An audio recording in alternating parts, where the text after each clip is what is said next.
right, hello wine drinking people. Time for more of what I've had to drink yesterday, and this winery, one of the most distinctive bottles in the business, man. You're not going to miss this on the shelf, and it's built so the wine can lay in the cellar and you can decanter it right over its sediment. Kind of genius. And you know, we usually don't like funky bottles, but this one actually stacks in our bins quite nicely. And this is 100% Nebbiolo. Gattinara is north of Barolo and Barbaresco, and they make 100% Nebbiolo wines here, but you can blend in this region. These guys don't, and Travaglini is the largest producer by far. They're fourth generation family here. They started in making wine in 1958, but they produced wine in the 18th century under this label. The Gattinara region is 100 hectares, so it's rather small. These guys own 59 of them, so over half of it. And they make about 20,000 bottles of this entry-level wine, the Nebbiolo Coste Della Sesia. This wine's light and refreshing, lovely cherry fruit, a little bit of that pretty floral nuance you get, and some spice on this wine. A very good entry-level Nebbiolo from the north at $18.75. Incredible value, man. Wow.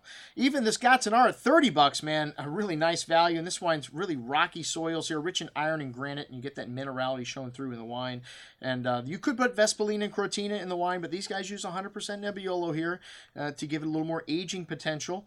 And it spends 2.5 years in Slovenian oak, very traditional style production here. And this wine's the biggest production wine, 190,000 bottles a year. It's a bit more of an earthy nuance in the notes, some truffles, some dried rose petals, nuance of the red cherry fruit, thick and chewy on the tongue with smooth, silky tannins, nice structure here, a firm hand of acidity, and a long mineral lace finish. Excellent juice, $30. Wow, you could keep this wine for 20 years or more, I'll bet. The Gattinara Riserva, this is only made in the best vintages, 2010, an outstanding vintage at $58. Wow, it's a selection of the top grapes from every vintage. 100% Nebbiolo also. This wine spends 3.5 years in Slovenian oak, fermented in stainless at controlled temperatures, and a little bit more amplified bouquet, but very similar to the Gattinara. Big wine, but still has lovely freshness and elegance here. Smooth, fine tannins, lovely truffle and earthy character lasting through the finish. A solid core of cherry fruit and a lovely floral nuance and perfume on the finish as well. Long and layered. This wine is big and has everything in proportion. Most excellent juice.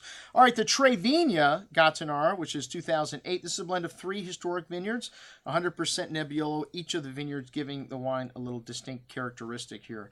And very complex bouquet here. Some earth, some tar, some truffles, black spice, dark cherry. And this wine does see 20% French oak for 10 months. But a very approachable style, man. They say this is great for after dinner with cheese. Only 25,000 cases produced. A big and fruity wine on the tongue. Ripe brown tannins. Gorgeous fruit here. Plump and round with that nice perfume and that minerality from the other wines still on the finish. Very big but elegant. Most excellent juice at $51.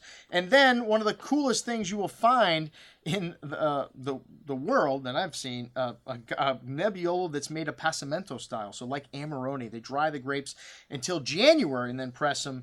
This is the only wine that I know of its kind, man. I love Amarone and I love Barolo, so this wine was a big hit with me. It's 15.5% alcohol, and it's got this lovely cherry liqueur-like fruit. And her father started this project in 2004, but passed away that year, so never got to see it through fruition.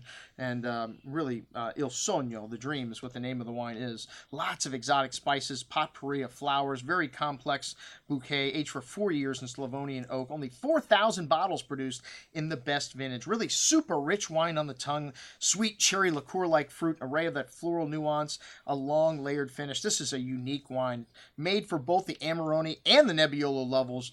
Most excellent juice. And that's what we had to drink with our friends from Travaglini Winery. I'm your host, Andrew Lampasoni, signing off for the Wine Watch, saying remember, always drink the good stuff first.